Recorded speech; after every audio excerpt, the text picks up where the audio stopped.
예수께서 성전에서 나가실 때에 제자 중 하나가 이르되 선생님이여 보소서 이 돌들이 어떠하며 이 건물들이 어떠하니이까. 예수께서 이르시되 내가 이 건물들을 보느냐 돌 하나도 돌 위에 남지 않고 다 무너뜨려지리라 하시니라. 아멘. 인사 나누겠습니다. 함께 기도하며 감사합니다. 하늘 복 많이 받으십시오. 감사합니다. 오늘 예수님께서 이제 성전에서 나오시는 그 장면을 우리가 보게 됩니다. 제자 중 한 사람이 선생님 보십시오 하고 화려한 성전의 그 모습을 가리키는 장면이 나오는데요. 지금 여기서 예수님이 지금 등장하시는 성전은 소위 헤롯 성전이라 불려집니다. 다른 말로는 제3차 성전이라 그러는데요. 아시는 것처럼 예루살렘 성전이 처음 지어진 건 솔로몬 때죠. 그래서 그때의 성전을 1차 성전이다 그럽니다. 근데 이 성전이 남유다가 포로로 잡혀가면서 불에 타 무너지게 됩니다. 그때 무너진 뒤에 다시 포로 가운데 있던 자들이 돌아와가지고 기여한 세대들이 그 무너졌던 솔로몬의 성전 그 기초 위에 다시 세우게 되는 성전을 우리 2차 성전, 그리고 수르바벨이 지도 아래 세워졌다 그래서 수르바벨 성전이라고 그럽니다. 그런데 아시는 것처럼 그때의 여건이 상당히 열악했었습니다. 성전 외형이 솔로몬의 성전에 비하면 정말 초라했었죠. 그래서 우는 분도 계셨습니다. 그런데 어느 정도 시간이 쭉 흘러서 이 당시 예수님 당시에는 그래서 이 2차 성전으로 불러진 수르바벨 성전을 증축하는 일이 생기는데 그것을 주도했던 사람이 바로 헤롯 왕입니다. 헤롯 왕은 정치적인 목적을 가지고 성전을 다시 한번 이렇게 확장 공사했던 것입니다. 정치적인 목적이라 하면 이스라엘 다스리는 왕으로서 이스라엘 사람들이 가장 좋아했던 것들을 해주는 거였죠. 마치 공약을 실천하는 것처럼. 그래서 민심을 달래는 목적으로 좋은 재료를 가지고 성전을 보강했던 것입니다. 근데 이 공사가 무려 한 80년을 걸려서 완성됩니다. 주전 19년에 시작이 됐는데 주 60년에 완성됐다고 하니까 상당히 긴 시간이 걸린 거죠. 그런데 이 헤롯 성전이 당시에 얼마나 크게 화려했는지 요세푸스에 의하면 이렇게 말을 합니다. 아무리 아름다운 것을 보았다고 해도 이 성전을 보지 않았다면 정말 아름다운 것을 봤다고 할 수 없을 것이다 라고 할 정도였다고 합니다. 실제적으로 겉면의 일부는 금으로 도금된 부분도 있어서 태양이 떠오르면 원래 금이라는 게 반짝반짝 거리잖아요. 눈이 부셔가지고 도저히 쳐다볼 수 없을 정도였다고 합니다. 도금되지 않은 부분은 순백의 하얀색으로 되어 있었는데 멀리서 보면은 마치 눈이 덮인 산처럼 아름다워 보였다는 것이죠. 이처럼 외형은 웅장하고 그 성벽의 모습은 아름다웠던 이 성전에 제자들이 감탄했던 겁니다. 그래서 1절을 보시면 이렇게 되어 있습니다. 다시 한번 1절 말씀 읽을까요? 예수께서 성전에서 나가실 때에 제자 중 하나가 이르되 선생님이여 보소서 이 돌들이 어떠하며 이 건물들이 어떠하니까. 이 1절의 후반절에 이 돌들이, 이 건물들이 어떻습니까? 라고 말합니다. 특별히 건물들이라고만 하지 않고 돌들이라고 했을 때는 지금 최고의 돌을 썼습니다. 이런 돌로 지은 건물이 이 주변에 어디 있습니까? 이런 의미겠죠. 한마디로 감탄하고 있습니다. 예수님 정말 얼마나 굉장한 건물 아닙니까? 어마어마하지 않습니까? 라고 성전의 그 위용에 압도당한 제자들의 모습을 봅니다. 그런데 이런 시끌벅적한 제자들의 반응에 대해서 예수님은 찬물 끼얹듯 조금 냉담한 반응을 보이십니다. 2절을 읽습니다. 예수께서 이르시되 내가 이 큰 건물들을 보느냐 돌 하나도 돌 위에 남지 않고 다 무너뜨려지리라 하시니라. 한껏 들떠있던 제자들이 듣기에는 조금 불편했던 말씀을 하시는 것이죠. 예수님의 말씀에서 알 수 있듯이 제자들은 건물에 큰 걸 봤습니다. 큰 건물을 보느냐 그렇지 않습니까? 건물의 그 크기, 그 거대함을 보고 감탄했었는데 예수님은 지금 그 제자들에게 다른 것을 보도록 말씀하시는 겁니다. 여러분, 근데 여기서 참 반복되는 단어가 나오는데요. 1절을 보시게 되면 제자들의 말이긴 하지만 보소서라고 되어 있고 2절에 예수님의 말씀이긴 하지만 보느냐라고 되어 있습니다. 이게 본다라는 동사가 각각 반복 언급되고 있는 걸 보게 됩니다. 그만큼 여러분 본다라는 것은 신앙에서 참 중요합니다. 신앙을 갖게 되었다는 것은 보는 시선과 관점이 달라진 것이라 할 수 있을 것입니다. 그런데 오늘 예수님께서는 보소서라는 제자들에게 너희는 뭘 보느냐라고 반문하는 것을 보게 되면 맥락상 제자들이 지금 보고 있는 게 잘못됐음을 책망하시는 듯합니다. 그럼 여러분, 예수님이 제자들에게 보길 원했던 게 뭘까요? 두 가지로 오늘 보게 되는데요. 첫 번째는 거대함이 아니라 거룩함을 좀 보면 좋겠다. 겉으로 드러난 거대한 모습이 아니라 정말로 하나님 앞에서 우리의 중심에 거룩함이 있는지를 보면 좋겠다라는 거죠. 거대함이 아니라 거룩함. 말씀드린 것처럼 성전의 위엄과 그 아름다움, 그 어마어마한 규모에 제자들은 압도당해 감탄합니다. 아마 우리도 엄청난 건물을 보게 되면, 정말 아름다운 건물을 보게 되면 우와 그러지 않겠습니까? 바로 제자들도 그랬던 겁니다. 그런데 문제는 뭐냐? 그들이 큰 건물을 봤다라는 측면에서는 단순히 건물의 아름다움에 그냥 감격한 정도가 아니라 그 가치를 붙들고 있더라는 겁니다. 그들도 그 큰 건물의 가치에 동의하고 있더라는 것이죠. 성전이면 이 정도 돼야지 라는 생각들을 하고 있더라는 것입니다. 그런데 그런 그들에게 이어서 하신 말씀이 뭡니까? 돌 위에 돌이 남지 않음을 말씀하십니다. 이것은 성전의 심판을 말합니다. 즉 예수님은 지금 규모의 크기에 압도당한 제자들에게 그게 전부가 아님을 말씀하시는 거죠. 심판받을 수밖에 없는 성전의 모습을 좀 봤으면 좋겠다라는 것입니다. 그래서 여러분 누가복음에 보게 되면은 성전을 멀리서 바라보셨던, 예루살렘 성전을 멀리서 바라보셨던 예수님이 눈물을 흘리신 장면이 나옵니다. 무리가 한호하는 가운데 예수님은 그 한호에 어울리지 않게 우시죠. 보는 게 달랐기 때문일 것입니다. 여러분 그럴 때 있지 않습니까? 모두가 다 기뻐하는데 왠지 슬플 때, 모두가 다 즐거워하는데 이건 아니잖아 라는 마음 들 때 있지 않습니까? 아유 잘 된 거야. 하지만 그래도 이건 하나님 기뻐하지 않으실 것 같아 라는 마음, 그게 바로 예수님의 마음이었고 그 예수님의 마음은 바로 성전의 중심을 보셨기 때문에 일어난 주님의 마음과 일치된 마음이었던 것입니다. 결국 성전의 형편은 거룩과는 거리가 멀었다는 것이죠. 성전의 위엄만큼이나 그 겉의 화려한 만큼이나 신앙의 함께가면 좋을 텐데 그렇지 않았다는 것입니다. 겉과 속이 비례하지 않았던 것입니다. 이 점에 관해서는 우리가 내내 살펴봤습니다. 지금 11장에서부터 예루살렘 입성 이후부터 12장까지 예수님께서 처음 하셨던 게 뭡니까? 성전을 살피셨고 그리고 두루두루 살피신 다음에 그 다음날 성전으로 가시기 전에 무화과나무 열매 없음을 보시고 저주하시고 결국 그것은 이어지는 성전 척결과 연결되어서 결국 열매 맺지 못하는 이스라엘을 종교 지도자들을 말씀하시는 거였죠. 이런 일관된 말씀하시면서 성전을 한마디로 뭐라고 말씀하셨습니까?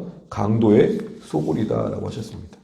강도라고 하면 성전의 본질을 지키지 못한 채 오히려 성전을 이권과 이익의 수단으로 삼았던 종교 지도자들의 일탈을 말하는 것입니다. 너희는 진짜 강도다.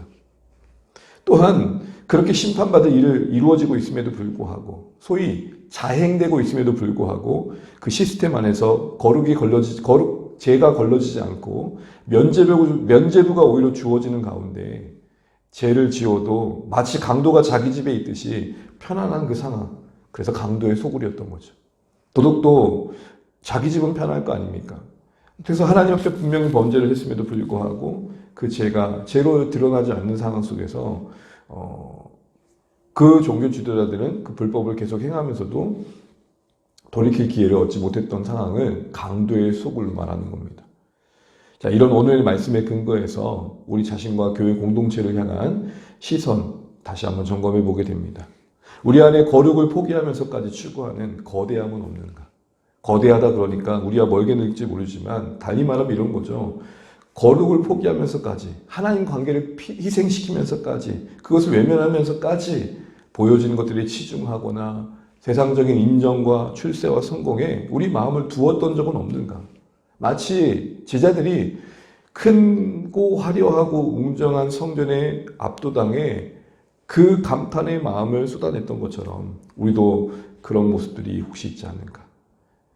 거룩하신 하나님 안에 붙들린 인생으로서의 기쁨과 감사보다는 거대한 세상에 대한 흠모 가운데 그 세상을 부러운 눈빛으로 보는 적은 없는가?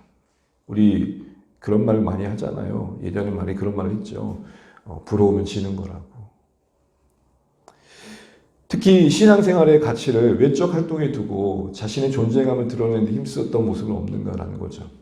어느새 우리 마음의 정원은 파괴되고 기근에 헐떡이고 있고 아사 상태에 가까운데 외면하고 있지는 않는가 것입니다. 우리 자신을 하나님의 시선으로 점검하고 살피고 그리고 우리의 마음을 하나님 기뻐하신 것으로 채우려고 했던 시도들이 있는가라는 것이죠. 이것은 어제 주일 말씀과 맞닿아 있습니다. 우리가 마음의 정원을 잘 가꾸자고 했습니다. 그리고 그 마음에서 일어나는 생각들을 하나님 보시기에 선한 것들로 채워가자고 했습니다. 이를 위해 묵상의 삶을 돌아보자고 했습니다. 나는 요즘 뭘 보고 있고 뭘 듣고 있으며 뭘 배우고 있는가. 오늘날처럼 보고 듣고 배울 수 있는 그런 방법들이 참 많은 세상은 없는 것 같습니다. 그러다 보니까 더 잘못된 것들을 듣고 그릇된 것을 보며 왜곡된 마음을 품더라는 것이죠. 말씀드린 것처럼 그럼에도 불구하고 이 마음의 정원을 가꾼다라는 게 쉽지 않은 것은 우리 자신도 그렇고 사람들도 그렇고 이 부분을 잘 보지 못합니다. 마치 나무를 볼 때 뿌리를 잘 보지 못하는 것처럼 말이죠. 그러다 보니까 관가되기가 쉽죠. 그러나 우리가 어제 기억하자고 그랬죠. 우리가 이 부분을 중요시 여겨야 될 것은 하나님은 중심을 보기 때문입니다. 교회적으로도 보여지는 성장이라든지 그것을 받게 되는 주목을 더 우선시 여기는 모습들로 흘러갈 수가 있는데 그러면 안 된다는 겁니다. 가장 중요한 것은 거룩입니다. 왜냐하면 아무리 거대해도 거룩을 상실하면 무너지기 때문입니다. 그게 성경의 진리입니다. 그러기 위해서 우리가 주의해야 될 게 있는데 다른 게 아니라 오늘 한국교회 안에 가만히 보게 되면 아니 한국교회가 아니더라도 우리의 보편적인 성향상 거룩보다는 거대한 것을 숭상하는 경향이 상당히 강하더라는 것입니다. 쉽게 말하면 이겁니다. 거대하기만 하면 교회가 사이즈가 크기만 하면 부흥만 되면 그것이 선이 되어버렸습니다. 예를 들어서 심각하게 범죄한 사실이 누가 봐도 객관적으로 드러난 지도자가 있음에도 불구하고 노예적으로 총회적으로 건증을 요구하면 저분만큼 이 교회를 성장시킨 분이 없다고 교회적으로 옹호합니다. 다른 사람이면 이만큼이나 했겠냐고 오히려 따집니다. 혹 성적 범죄로 인해서 지적을 받고 있는 지도자가 있으면 오히려 더 용납하고 두둔하는 가운데 피해자를 오히려 해유합니다. 네가 참아라. 네가 참으면 전체가 산다. 항인격이 말살됨에도 불구하고 교회의 크기 앞에 진실은 덮어집니다. 교회가 부흥만 한다면 무슨 방법이든 선이 된다고 말합니다. 그게 성경적이냐 그렇지 않냐를 따지지 않습니다. 그냥 잘 되면 선입니다. 여러분 이게 바로 뭐냐? 거대함을 추구하는 겁니다. 거룩을 포기하면서 거대함을 추구합니다. 참 이것도 안타까운 모습인데요. 교회가 지켜야 할 법이 있습니다. 노예 안에나 총회 안에나. 그런데 큰 교회들은 항상 지키지 않아도 뭐라 하는 사람이 아무도 없습니다. 이런 일련의 모습들을 보면서 우리도 은연중에 거대함을 숭상하고 있지 않는가 싶은 거죠. 물론 거룩과 거대함이 늘 대립되는 건 아닙니다. 무슨 말이냐? 거대하니까 거룩하지 않다. 지금 제가 이 말씀 드리는 게 아니죠. 그러나 거대하면 거대할수록 거룩해지기가 쉽지 않더라. 많은 걸 가지면 가질수록 재짓기가 더 쉬운 거죠. 싸워야 될 게 더 많은 겁니다. 쉽지 않습니다. 오늘 제자들을 보십시오. 성전에 관한 심판의 말씀을 오늘은 들은 게 아니라 내내 들어왔습니다. 그런데도 떡하니 성전을 보고 나니까 눈앞에 그 웅장함 앞에 매료된 마음을 어찌할 수 없습니다. 사람들이요. 나는 안 그럴 거야, 안 그럴 거야, 안 그럴까 해도 직면하면 갈등이 생기잖아요. 나는 안 넘어질 거야, 안 넘어질 거야 해도 막상 부딪히면 때로는 우리도 그런 우리의 모습을 보잖아요. 그러나 여러분, 우리 다시 한번 기억해야 될 것 같습니다. 오늘 주님 말씀처럼 하나님은 중심을 보신다. 하나님은 크기와 규모가 아니라 거룩함을 보신다. 그래서 여러분, 성전이라고 하셨지 여러분 대궐이라고 하지 않으셨단 말입니다. 그리고 가장 성전에서 거룩하다고 구별된 지성소도요 6평밖에 안 됩니다. 그 크신 하나님이 거하기 너무 좁지 않습니까? 그 하나님의 거룩을 감하기 너무 좁은 공간 아닌가요? 무슨 말이죠? 하나님은 그 거룩을 크기로 말하신 적이 없더라라는 것입니다. 거룩함을 상실한 거대함은 그 규모는 외형은 무너지는 게 된다는 걸 기억하며 거대함에 매료될 수밖에 없는 우리의 연약함이 있지만 다시 한번 우리의 고민이 뭔지를 되돌아보는 오늘의 말씀이시면 좋겠습니다. 난 요즘 고민이 뭔가? 바라기는 우리의 신앙의 연륜만큼이나 또 우리가 신앙적으로 갖고 있는 어떤 위치와 자리만큼이나 거룩이 더 크게 고민되어지시기를 주님의 이름으로 축복합니다. 더 거룩해지는 것, 더 진실해지는 것, 더 중심을 하나님 앞에서 지키는 것, 여러분, 제가 이제 조금씩 이게 이제 뭐 교회가 개척되어지고 또 교회가 이제 등록하고 또 담임 목사가 되고 또 노예 안에서 이런 어떤 일련의 일들을 좀 보면서 또 저도 어떤 한 상기부에 또 뭐 어떤 역할을 받고 이런 걸 보면서 이게 시간이 흐르면 자연스럽게 가는 존재감이 있더라고요. 시간이 흐르면. 그게 젖어들면 나도 모르게 그게 전부가 되는 거죠.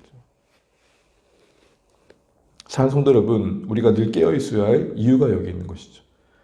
기억하시면 좋겠습니다. 우리 함께 마음에 새기면 좋겠습니다. 규모와 거대함에 스스로 속지 않고 하나님 보시는 것은 거룩합니다.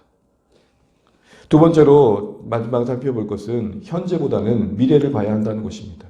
여러분, 예수님께서 돌 위에 돌도 남지 않은 것을 말씀하십니다. 앞으로 일어날 일입니다. 근데 한번 생각해 보시죠. 이 말을 듣고 있는 제자들 중에 어느 누가 이게 믿어졌겠습니까? 그래서 여러분, 내일 보겠지만 궁금해서 물어봅니다. 그게 진짜 일어난 일 맞냐고. 여러분, 현재 모습의 그 웅장함이 그리고 무너지지 않을 것 같은 그 화려함이 계속될 것 같지만 결국 예수님 말씀대로 오늘 그 말씀하신 시점에서 40년이 지난 70년에 로마에 의해 이 성전은 그 화려했던 헤롯 성전은 또 무너지고 맙니다. 그래서 남은 벽 하나가 통곡의 벽인 겁니다. 그 예루살렘에 그 벽 하나 남은 게 그 헤롯 성전의 남은 흔적입니다. 무슨 말입니까? 현재의 든든함이 미래에도 계속될 거라는 생각. 또한 다시 한번 돌아볼 것은 앞으로 주님 앞에 서는 날 남을 것을 붙드는 게 지혜라는 것입니다. 지금 무너지지 않을 것 같은 것들에 우리의 마음을 두다가 결국은 그 안에 담긴 심판의 씨앗을 채 우리가 확인하지 못한 채 그것이 자라 스스로 그것을 자멸하는 것을 우리가 떡하니 보면서 이건 아니었나 보다 라는 후회는 뒤늦은 후회일 것입니다. 우리의 시야가 어디에 있어야 됩니까? 눈앞의 당장의 성공과 번영보단 주님 앞에 섰을 때의 영광이 뭐냐. 다시 한번 그걸 기억하면서 안 올 것 같은 그 날이 반드시 온다. 오지 않을 것 같았던 그 날이 반드시 온다. 이거 기억하시면서 현재보다는 미래의 주님 앞에 설 날에 그 심판날 앞에 부끄럽지 않은 영광이 무엇일까를 고민하며 오늘 우리 눈앞에 당장 든든해 보이는 것들에 속지 않고 주님 앞에서 하나님 앞에서 원하시는 선택들을 하며 하나님 기뻐하시는 하루하루를 만들어 가시는 우리 모두 되시기를 주님으로 축복합니다. 말씀을 맺습니다. 기억하십시오. 거대함이 아닌 거룩함을 보십시오. 그리고 현재가 아닌 미래의 심판날 앞에 어떤 선택이 남을 것인지 보십시오. 이런 말씀으로 주시는 교훈들을 붙들고 기도하시는 오늘 이 새벽 되시길 바랍니다. 기도하겠습니다. 찬양하고 기도하겠습니다. 찬송가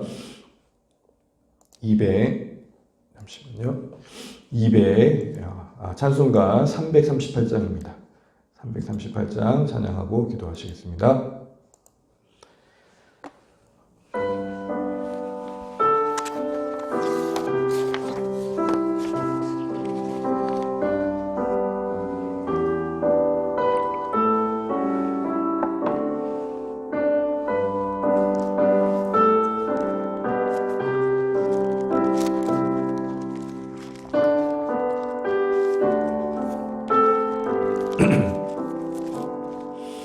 내 주를 가까이 하게 하는 십자가 짐 같은 고생이나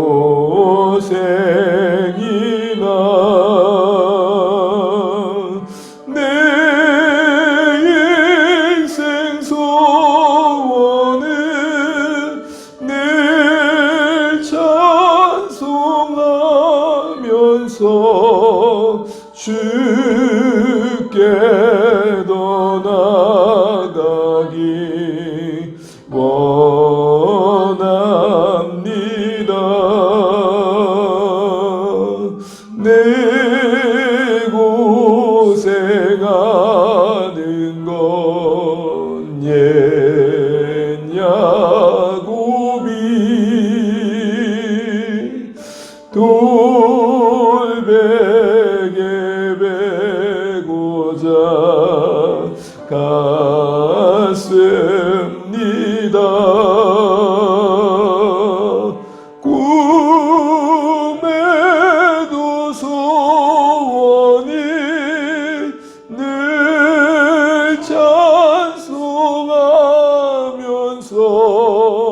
주께 더 나아가기 원합니다.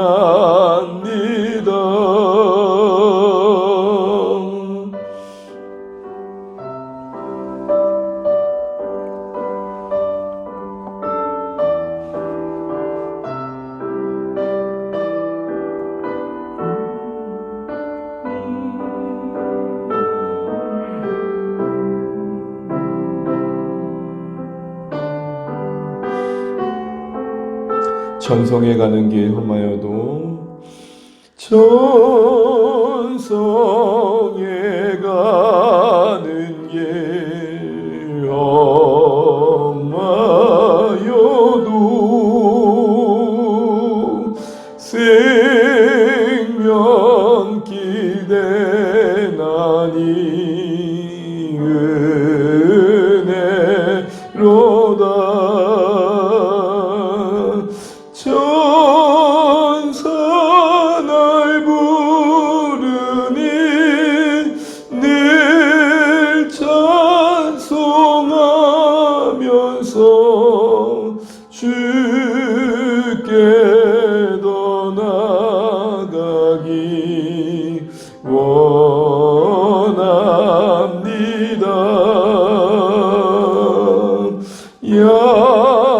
야곱이 잠깨어 일어난 후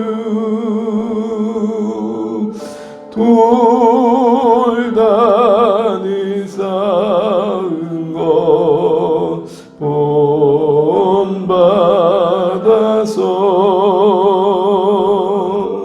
숨질 때 되도록 늘 찬송하면서 주께 더 나아가기 원합니다.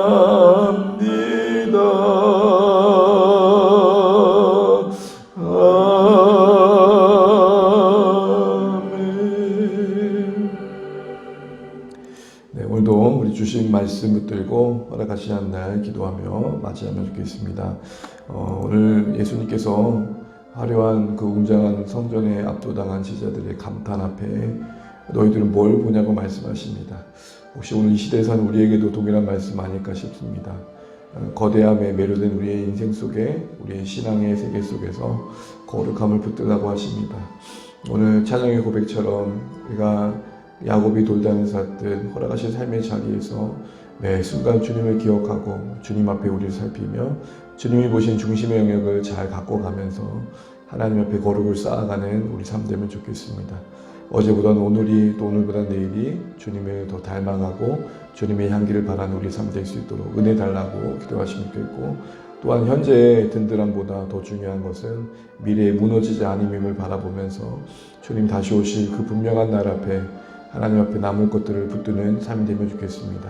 복음이 남을 것입니다. 하나님을 위해 살았던 삶이 남을 것입니다. 내가 문 영혼들을 붙들며 기도했던 눈물이 남을 것입니다. 헌신이 남을 것입니다. 이와 같은 것들 다시 한번 기억하시면서 오늘도 허락하신 하루, 또 맞이하는 한 주 주님 원하시는 삶 살 수 있도록 마음과 생각을 잘 가꾸고 지키게 해달라고 기도하시면 좋겠습니다.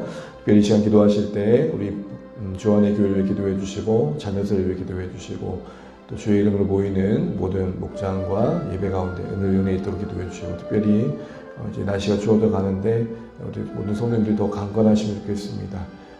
건강 잃지 않고 강건하게 우리의 일상을 잘 감당하도록 기도하시면 좋겠고, 또 우리의 피로를 채우시는 하나님의 일하심들을 기대하면서 기도의 응답들을 경험해가는 우리 주 안의 교회 되면 좋겠습니다. 또 산후조리하는 우리 희녀를 기도해 주시고, 곧 출산을 앞두고 있는 우리 미아자매도 기도해 주시면 좋겠습니다. 그리고 시간 기도하실 때 완학을 이제 준비하고 있는데 하나님, 우리가 품고 있는 VIP들이 또 그날에 함께 또 초대되어지고 또 함께 예배하면서 그래도 그날 주시는 말씀 안에서 하나님을 향한 마음이 열릴 수 있도록 기도해 주시면 좋겠습니다. 이 시간 또 같이 또 각자도 기도를 기도하시다가 또 하시면 좋겠고, 또 울산에 세우신 교회들도 또 기억하시면서 주의 은혜 구하시면 좋겠습니다. 기도하시고 오늘도 주와 승리하시기를 복되게 축복합니다. 기도하겠습니다. 하나님 감사합니다. 오늘도 허락하신 한 날 우리가 주의 말씀 붙들고 기도합니다. 아버지 하나님, 오늘도 우리에게 무엇을 보냐고 말씀하십니다. 거대함에 매료된 우리의 삶의 모습은 아닌지 돌아봅니다. 크고 화려한 것들에 우리의 마음을 두고 있지 않은지 돌아보게 됩니다.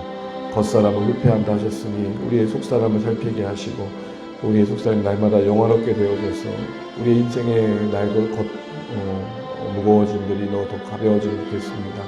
하나님, 우리가 주님 보시는 것처럼 거룩함을 추구하게 도와주시고 거룩함을 고민하게 도와주시고 하나님 앞에도 진실해지기를 힘쓰게 도와주십시오.